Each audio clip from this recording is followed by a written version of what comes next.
Updates at pinakahuling mga usapin sa mundo ng palakasan. Atin ang pakinggan dito sa Ang Pilipinas Ngayon. Balak ng PBA na magkaroon ng ilang pagbabago sa kanilang kalendaryo at ang format para sa darating na 49th season. Sa isang pulong balitaan, sinabi ni PBA Commissioner Willie Marshall na nakikipag-usap ang liga sa posibleng foreign team na sasali sa second conference na Commissioner's Cup sa darating na season. Sinabi ni Marshall na nakikipag-usap pa sila sa posibleng guest team sa susunod na komperensya at meron ding panukala na gawing dalawa ang imports. Babaguhin din ng konti ang kalendaryo ng PBA para mabigyan ng daan ang mga FIBA windows at para mapaghandaan ang 50th season ng liga. Para sa susunod na season, bubuksan ng PBA ang Governor's Cup na mayroong import sa kalagitnaan ng Agosto kung saan may height limit na 6'6" ang mga import. Mag-iiba na din ang format kung saan hahatiin ang mga koponan sa dalawang grupo kung saan makakalaban ng mga koponan ang iba pang koponan sa kaparehong pool ng dalawang beses at makakalaban ang ibang koponan sa kabilang pool ng isang beses. Ang quarterfinals ay magiging crossover best of 5 series, habang ang semis at finals ay best of 7. Sa ikalawang komperensya, ang Commissioner's Cup, sinabi ni Marshall, ayos sa PBA board na walang limit sa height requirement ang mga import. Ang season na ito ay magtatapos sa Philippine Cup na magaganap sa anibersaryo ng liga sa Abril. Ang format sa dalawang susunod na komperensya ay mananatili pa rin.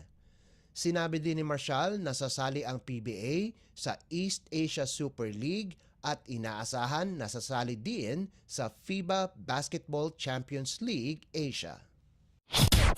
Updates at pinakahuling mga usapin sa mundo ng palakasan. Atin ang pakinggan dito sa Ang Pilipinas Ngayon. Nakakuha din ng panalo ang Alas Pilipinas Men's Volleyball Team pagkatapos ang pahirapang pagtaob sa Indonesia 25-23, 23-25, 25-14 at 25-22 sa kanilang 2024 AVC Challenge Cup classification match na ginanap sa Manama, Bahrain. Dahil sa panalo, pasok ang mga Pilipino sa battle for 9th place kung saan makakalaban nila ang mananalo sa pagitan ng Thailand o Chinese Taipei. At kung papalarin na manalo muli, ay ito na ang kanilang pinakamagandang pagtatapos sa torneo. Ang team captain na si Mark Espejo ang nagdala sa alas kung saan nagtapos ito na may 20 putos mula sa 17 attacks, 2 service ace at 1 block. Nakapag-ambag naman sina Jade Disquitado at Kim Malabunga ng tig-12 puntos bawat isa habang nakalikom si Nico Almendras ng 10 puntos. Pagkatapos ng dalawang magkasunod na talo mula sa China at host Bahrain, hindi pumayag ang Alas Men na makakuha ng panalo sa AVC tournament katulad ng ginawa ng Alas Women noong nakarang linggo. Nakuha ng Alas Women ang makasaysayang bronze medal sa likuran ni na best setter Gia de Guzman at best outside hitter Angel Canino. Kahit malayo na makatungtong ng entablado, hindi pa rin maaalis na isang makasaysayang performance ito para sa women's at men's team pagkatapos ng 63 taon pagkatapos sumali sa liga. Updates at pinakahuling mga usapin sa mundo ng palakasan. Atin ang pakinggan dito sa Ang Pilipinas Ngayon. Nalusutan ng Bacolod Taytong ang ikatlong set para tuluyan ng talunin ang King's Montessori School 25-18, 25-14 at 25-23 para kunin ang isang pwesto sa finals ng 2024 Shakey's Girls Volleyball Invitational League sa larong ginanap sa Paco Arena.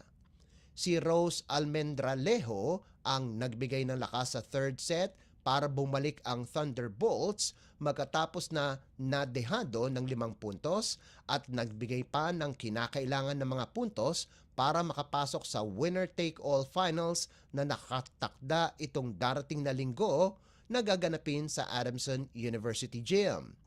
Gumawa ng 8 sa kanyang 14 na puntos ang middle blocker na si Almendralejo sa third set kasama na ang game-winning kill. Nakakuha naman ng tulong si Almendralejo mula kina Jothea Ramos at Ana Hermosura na kapwa nakagawa ng 11 puntos bawat isa.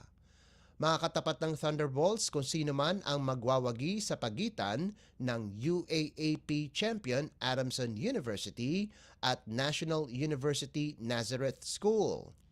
Nanguna naman sa panig ng Kings Montessori si Shekinah Lieses na nagtapos ng may 9 puntos habang ang kanyang kakambal na si Shehana ay nagambag ng 7 puntos. Updates at pinakahuling mga usapin sa mundo ng palakasan.